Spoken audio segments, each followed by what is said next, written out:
ఋషికొండ భవనాలను ఈ రోజు లాంఛనంగా ప్రారంభించాం. పర్యాటక శాఖ మంత్రి రోజా, ఇతర మంత్రులు అంతా కలిసి ప్రారంభించాం. సువిశాలమైన ప్రాంతంలో దీనిని నిర్మించాం. ప్రస్తుతం టూరిజం ప్రాజెక్టుగా మాత్రమే ఈ భవనాలు పనిచేస్తాయి. మరికొంత నిర్మాణం జరగాల్సింది. ఇప్పటికే ప్రభుత్వ అధికారుల బృందం కొన్ని సలహాలు ఇచ్చారు.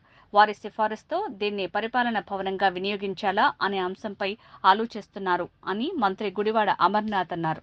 ఋషికొండలో నూతనంగా నిర్మించినటువంటి దాదాపు 9.8 ఎకరాల విస్తీర్ణంలో గతంలో 2.5-3 దశాబ్దాల క్రితం నిర్మించినటువంటి హరిత హిల్ రిసార్ట్ ఏదైతే ఉండేదో దానికి సంబంధించి బాగా పాతబడిపోవడం, నూతనంగా విశాఖపట్నం నగరానికి తగ్గట్టు అన్ని హంగులతో ఒక ఇంటర్నేషనల్ స్టాండర్డ్స్ ఒక రిసార్ట్ నిర్మించాలని చెప్పి మా ప్రభుత్వం నిర్ణయం తీసుకోవడం, అందులో భాగంగా దాదాపు 400 కోట్ల రూపాయలతో రిసార్ట్ నిర్మాణం పూర్తి చేయడం, దానికి సంబంధించి ఈరోజు మంచి రోజు అని చెప్పి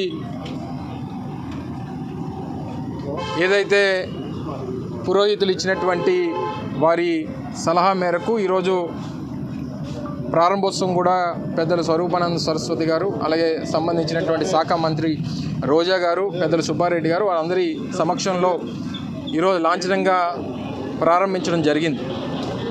అనేక అడ్డంకులు సృష్టించి అనేక రకాలైనటువంటి ఇబ్బందులు క్రియేట్ చేసి ఇది కేవలం ప్రభుత్వానికి సంబంధించినటువంటి ఆస్తి మాత్రమే, ప్రభుత్వానికి సంబంధించినటువంటి టూరిజం ప్రాజెక్ట్ని తీసి మళ్ళీ పునర్నిర్మాణం చేస్తూ ఉన్నాం అని చెప్పినప్పటికీ విశాఖపట్నం ఏ రకంగా కూడా అభివృద్ధి చెందడానికి వీల్లేదు, ఈ ప్రాంతంలో ఏ నిర్మాణాలు చేపట్టడానికి వీల్లేదు, ఏ రకంగా ఈ నగరానికి మంచి జరగడానికి వీల్లేదు అనేటువంటి అనేక అడ్డంకులు సృష్టించేటువంటి ప్రయత్నం ప్రతిపక్షాలు కానీ ముఖ్యంగా చంద్రబాబు నాయుడు కానీ అనేక రకాలుగా చేసినటువంటిది. ఇక్కడ అనేక సందర్భాల్లో ఇక్కడ గొడవలు కూడా సృష్టించేటువంటి కార్యక్రమం కూడా చేయడం జరిగింది.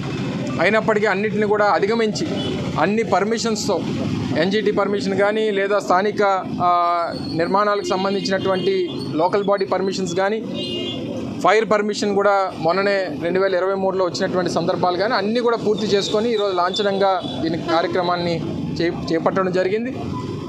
దీనికి సంబంధించి ఏదైతే ప్రభుత్వం ఒక నిర్ణయం తీసుకుందో పరిపాలనా రాజధానిగా విశాఖపట్నంని చేయాలన్నటువంటి నిర్ణయం ప్రభుత్వం ఏదైతే తీసుకుందో దానికి సంబంధించి ఏ రకంగా ఏర్పాట్లు సౌకర్యాలు ఉండాలన్నటువంటి ఉద్దేశంతో ఒక 3 సీనియర్ ఐఏఎస్ అధికారులతో కమిటీ నియమించినప్పుడు కమిటీ చెప్పింది ఏంటంటే ముఖ్యమంత్రి గారికి ఉత్తరాంధ్ర ప్రాంతాల్లో ఇక నుంచి వారు ఉండాలనుకున్నప్పుడు ఇదైతే బాగుంటుందన్నటువంటి ఒక సూచనని ఆ కమిటీ చేయడం జరిగింది. సో దీన్ని టూరిజం రిసార్ట్గా దీన్ని కొనసాగించాలా లేదా ముఖ్యమంత్రి గారి కార్యాలయంగా దీన్ని ఉపయోగించాలా అనేటువంటిది నిర్ణయం చేయాల్సినటువంటి అవసరం ఉంది. కానీ ప్రస్తుతానికి మాత్రం ఇది టూరిజం ప్రాజెక్ట్గా మాత్రమే దీన్ని నిర్మించడం జరిగింది, దాని అవసరాల కోసం నిర్మించడం జరిగింది. భవిష్యత్ నిర్ణయం అనేటువంటిది కాలం నిర్ణయిస్తుంది.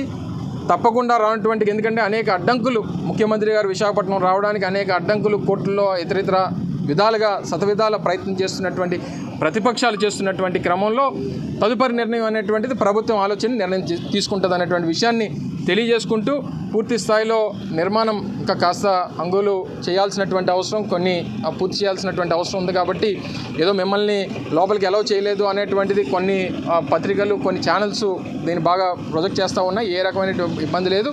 త్వరలోనే మిమ్మల్ని కూడా తీసుకొని చూపించేటువంటి కార్యక్రమం కూడా చేస్తాం. Thank you. జరిగిందంతా చెప్తున్నా. దీని మీద అనేక రకాలు, ఎందుకంటే 2 ఆప్షన్స్ మీకు చెప్పా.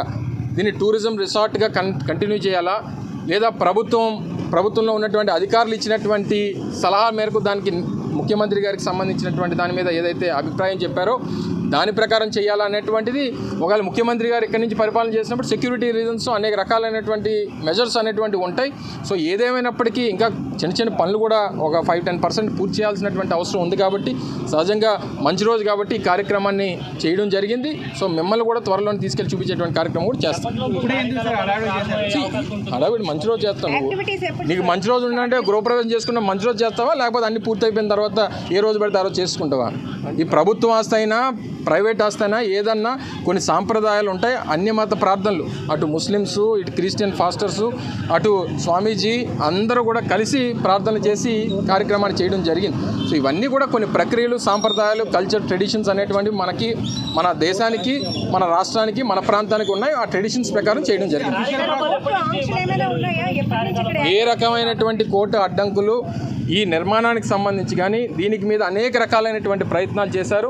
ఏ రకమైనటువంటి అడ్డంకులు నిర్మాణానికి సంబంధించి కానీ ఇక్కడ ఆ రిసార్ట్ ప్రారంభించేటువంటి దానికి కానీ ఏ రకమైనటువంటి అడ్డంకులు లేవు. చిన్న చిన్న ఇష్యూస్ ఏమన్నా కోర్టులో చేయాలన్నటువంటి ప్రయత్నం చేసినా అవన్నీ కూడా ప్రభుత్వం సంబంధించినటువంటి డిపార్ట్మెంట్ అధిగమించింది అనేటువంటి విషయాన్ని కూడా తెలియజేస్తాను. అఫీషియల్ నేను మంత్రిని వచ్చి చెప్తుంటే మళ్ళీ అఫీషియల్ అన్అఫీషియల్ అంటాను. ఇనాగ్రేషన్ అఫీషియల్ అని చెప్తున్నాం కదా, మంత్రిని చేస్తాం. చెప్పాను కదా 2 మెజర్స్ ఉన్నాయని. 2 ఆలోచనలు ప్రభుత్వానికి ప్రభుత్వం దగ్గర ఉన్నప్పుడు, ఒకటి ముఖ్యమంత్రి గారు ఉండాలా అనేటువంటి పరిస్థితి వచ్చినప్పుడు సెక్యూరిటీ అనేటువంటిది చాలా ఇంపార్టెంట్. అనేక రకాలైనటువంటి మెజర్స్ ఉంటాయి. సో ఇవన్నీ తీసుకొని నిర్ణయం చేసిన తర్వాత తప్పకుండా మేము మీ ద్వారా ప్రజలకు చూపించేటువంటి కార్యక్రమాన్ని చేస్తాం. Thank you.